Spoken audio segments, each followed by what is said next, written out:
അള്ളാഹു സുബ്ഹാനഹു വ തആല തൻ്റെ അടിമകൾക്ക് നൽകിയിട്ടുള്ള അനുഗ്രഹങ്ങളെ കുറിക്കാൻ വിശുദ്ധ ഖുർആൻ നിഅമത്ത്, അതുപോലെ തന്നെ അതിൻ്റെ ബഹുവചനമായ നിഅമ് തുടങ്ങിയിട്ടുള്ള പദങ്ങളൊക്കെ പ്രയോഗിച്ചിട്ടുണ്ട്.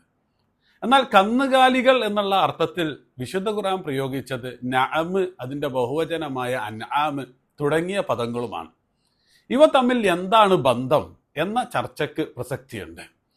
നല്ല തീറ്റിയൊക്കെ ലഭിച്ച് തടിച്ചു കൊഴുത്തു നിൽക്കുന്ന പക്ഷികളെ കുറിക്കാനാണ് ത്വയ്റുൻ നാഇമത്തുൻ എന്ന് അറബി ഭാഷയിൽ പ്രയോഗിക്കാറുള്ളത്.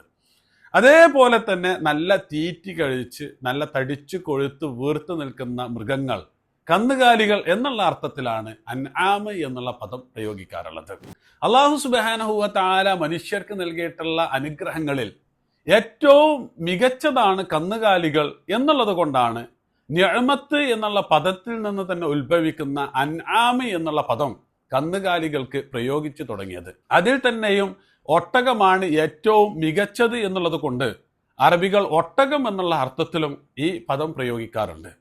കന്നുകാലികളാണ് ഏറ്റവും മികച്ച അനുഗ്രഹം എന്നുള്ളത് കൊണ്ടാണ് ആ കന്നുകാലികളെ അള്ളാഹുവിന് വേണ്ടി ബലി നൽകണമെന്ന് വിശുദ്ധ ഖുർആൻ അലാമ റസഖഹും മിൻ ബഹീമത്തിൽ അൻആം എന്ന പ്രയോഗത്തിലൂടെ പഠിപ്പിച്ചിട്ടുള്ളത്.